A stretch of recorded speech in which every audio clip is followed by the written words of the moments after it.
देखो यार, अगर तुम लोग आरबीडी के फैन हो तो ये वीडियो तुम्हारे लिए होने वाले है, क्योंकि डब्ल्यूडब्ल्यूई के एईडब्ल्यू से बेटर होने को लेकर आरबीडी का काफी बड़ा स्टेटमेंट आ चुका है। मलाकाई ब्लैक डब्ल्यूडब्ल्यूई पर कब रिटर्न करेंगे, ये यहाँ पर फाइनली कंफर्म हो चुका है। एईडब्ल्यू में एडम कोपलैंड के ड्रीम मैचेस को लेकर कोपलैंड का काफी बड़ा स्टेटमेंट आ चुका है। तो वहीं कल होने वाले कोलिजन शो के ऊपर हमें यहाँ पर क्या कुछ चीजें देखने को मिलेंगी, इसको लेकर हम इस वीडियो पर बात करेंगे। तो गाइस चलिए बिना किसी देरी के शुरू करते हैं इस वीडियो को। और सबसे पहले बात करेंगे मलाकाई ब्लैक की। वेल गाइस, ये बात तो हम सभी लोगों को मालूम है, मलाकाई ब्लैक के एईडब्ल्यू को लीव करने के बाद मलाकाई ब्लैक अब डब्ल्यूडब्ल्यूई पर रिटर्न करने वाले हैं। और ऑलरेडी यहाँ पर पिछले 3 हफ्तों से डब्ल्यूडब्ल्यूई के स्मैकडाउन के ऊपर डब्ल्यूडब्ल्यूई के अंदर मलाकाई ब्लैक के रिटर्न का विंटेज एयर हो रहा है। और वैसे तो इस हफ्ते के स्मैकडाउन के ऊपर डब्ल्यूडब्ल्यूई ने ऑफिशियली ये कंफर्म कर दिया है कि एईडब्ल्यू ओरिजिनल रे फिनिश अगले हफ्ते स्मैकडाउन के ऊपर डब्ल्यूडब्ल्यूई के ऊपर ऑफिशियली डेब्यू करेंगे। बट रे फिनिश के बाद मलाकाई ब्लैक अब डब्ल्यूडब्ल्यूई पर वापस कब आएंगे, इसको लेकर काफी बड़ी अपडेट आ रही है। गाइस यहाँ पर डब्ल्यूडब्ल्यूई के बैक स्टेज से इस चीज को लेकर अपडेट आ रही है कि मलाकाई ब्लैक का रिटर्न रेसलमेनिया के बाद होने वाला है। और डब्ल्यूडब्ल्यूई के करंट प्लान के हिसाब से स्मैकडाउन आफ्टर मेनिया के ऊपर मलाकाई ब्लैक डब्ल्यूडब्ल्यूई के ऊपर उनका रिटर्न करेंगे। और 25 अप्रैल 2025 वो डेट होने वाला है जब मलाकाई ब्लैक डब्ल्यूडब्ल्यूई के स्मैकडाउन के ऊपर हमें यहाँ पर एक बार फिर से ऑफिशियल रिटर्न करते हुए दिखाई देंगे। और देखना दिलचस्प होने वाला है कि Malakai Black AKA Aleister Black जब इस बार मेन रोस्टर पर रिटर्न करते गए तो डब्ल्यूडब्ल्यूई कंपनी ब्लैक को कैसे बुक करते गए। बट गाइस यहाँ पर मलाकाई ब्लैक और रे फिनिश के अलावा एईडब्ल्यू के फॉर्मर सुपरस्टार मीरो भी अब डब्ल्यूडब्ल्यूई पर जल्द उनका रिटर्न करने वाले गए। गाइस यहाँ पर रेसल वोट ने ये कंफर्म कर दिया है कि मलाकाई ब्लैक और रे फिनिश तो ऑलरेडी कंपनी के साथ री साइन कर चुके गए। बट अभी तक यहाँ पर मीरो को डब्ल्यूडब्ल्यूई के द्वारा किसी तरह का ऑफिशियल कॉन्ट्रैक्ट ऑफर नहीं मिला है। बट मीरो की डब्ल्यूडब्ल्यूई को ज्वाइन करने को लेकर अब डब्ल्यूडब्ल्यूई कंपनी हाईली इंटरेस्टेड है। और एईडब्ल्यू कंपनी को लीव करने के बाद अब जबकि मीरो और उनकी वाइफ लाना दोबारा एक साथ आ चुके गए तो डब्ल्यूडब्ल्यूई के अंदर इन दोनों का रिटर्न भी एक साथ होने वाला है। और 2025 के ओवर होने से पहले मीरो एकेए रूसेफ उनकी वाइफ लाना के साथ डब्ल्यूडब्ल्यूई के ऊपर 100% रिटर्न करेंगे। और बेसिकली एईडब्ल्यू के तीनों फॉर्मर रेसलर रे फिनिश, मलाकाई ब्लैक और मीरो जल्द डब्ल्यूडब्ल्यूई के ऊपर आपको देखने को मिलने वाले गए। बल देखना दिलचस्प होगा कि 2025 के अंदर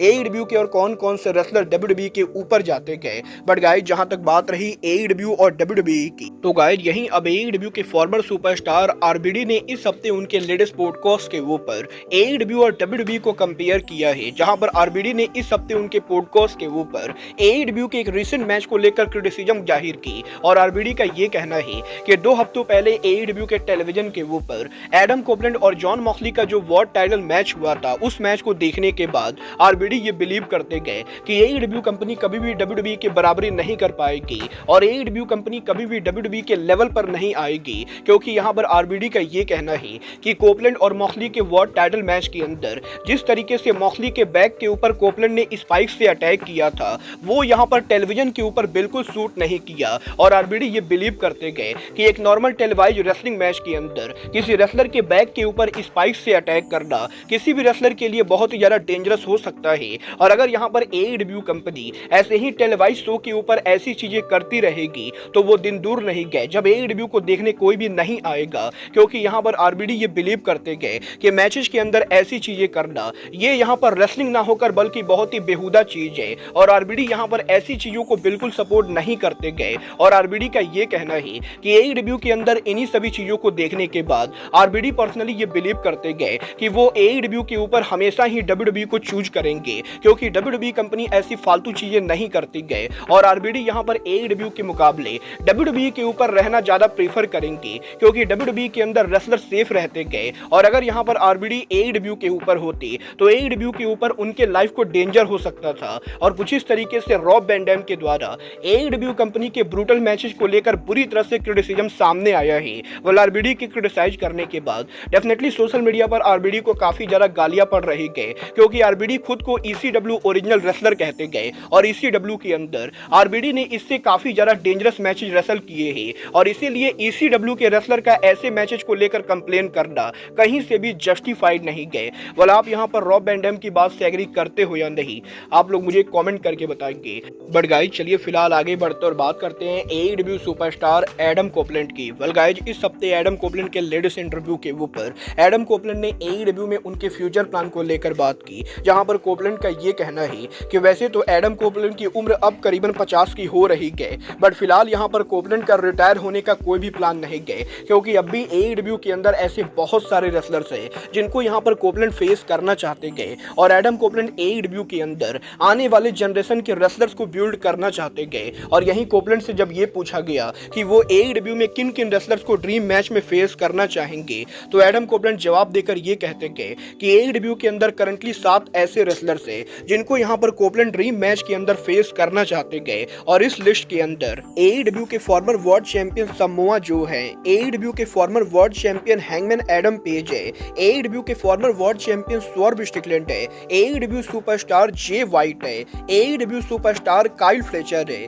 एईडब्ल्यू सुपरस्टार विल ऑस्प्रे है और नंबर 1 के ऊपर एईडब्ल्यू सुपरस्टार केनी ओमेगा है। और यहां पर कोपलैंड का यह कहना है कि एईडब्ल्यू के अंदर उनका biggest dream match Kenny Omega को फेस करना है। तो वहीं केनी ओमेगा के साथ साथ कोपलैंड यहां पर Jay White, Kyle Fletcher, Ospreay, Hangman Adam Page, Swerve Strickland और समोआ जो जैसे रेसलर्स को एईडब्ल्यू के अंदर फेस करना चाहते गए। और कोपलैंड ये होप करते गए कि आने वाले 2 सालों के अंदर कोपलैंड को इन 7 रेसलर्स के साथ काम करने का मौका मिलेगा। वल देखना दिलचस्प होगा कि एईडब्ल्यू के अंदर Tony Khan omega versus Copeland की स्टोरी लाइन कब रन करते गए। बट गाइस चलिए फिलहाल आगे बढ़ते और बात करते हैं कल होने वाले कोलिजन शो की। वल बात करें एईडब्ल्यू के कल होने वाले कोलिजन शो की, तो कल यहां पर एईडब्ल्यू का कोलिजन शो, एईडब्ल्यू का एक और प्री रिकॉर्डेड कोलिजन होने वाला है, क्योंकि गाइस वेडनेसडे को डायनामाइट के लाइव जाने के बाद सेम अरीना के अंदर एईडब्ल्यू कोलिजन को टेप किया गया था और वहीं कोलिजन टेप होने के बाद कल यहां पर सैटरडे के ऊपर ब्रॉडकास्ट होने वाला है। और बात करें सैटरडे नाइट कोलिजन के मैचेज और सेगमेंट की, तो कल एईडब्ल्यू के कोलिजन शो के ऊपर व्हीलर यूता डेक्स हार्डवुड को फेस करेंगे। एईडब्ल्यू के वुमेन डिवीजन की तरफ से जेमी हेटर एईडब्ल्यू पर रिटर्न मैच में क्वीन आमिनाटा को फेस करेंगे। एईडब्ल्यू के टैग डिवीजन की तरफ से Brian Cage Big Bill top flight को फेस करेंगे। तो वहीं AEW superstar Jay White Collision show के ऊपर केविन नाइट को फेस करने वाले गए। और एईडब्ल्यू के टीवीएस चैंपियन मर्सिडीज मोन शो के ऊपर कल यहां पर हमें एक्शन में देखने को मिलेंगी। वेल गाइस फिलहाल तो एईडब्ल्यू के कोलिजन शो के ऊपर एईडब्ल्यू ने यही 5 मैचेस अनाउंस किए हैं। बट देखना दिलचस्प होगा कि एईडब्ल्यू के कोलिजन शो के ऊपर कल यहां पर डायनेस्टी को लेकर और क्या कुछ बिल्डअप होती गए और एईडब्ल्यू में जेमी हेटर का रिटर्न मैच कैसा होता है। वेल आप यहां पर एईडब्ल्यू कोलिजन के लिए एक्साइटेड हो या नहीं, आप लोग मुझे कमेंट करके बताइए। बट गाइस अब आज के इस वीडियो में बस इतना ही, मैं मिलता हूं आपसे अपने अगले वीडियो में। बट गाइस तब तक के लिए goodbye, good night and bang.